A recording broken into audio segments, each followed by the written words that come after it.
hindi ko siya kilala at hindi ko alam kung anong nagawa niya para sa bayan, para siya umabot.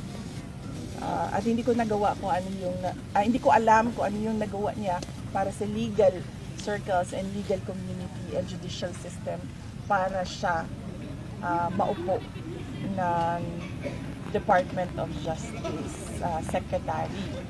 No? Ang masasabi ko lang ay hindi siya magaling na tagapagsalita ng Office of the President because she brings embarrassment to the country.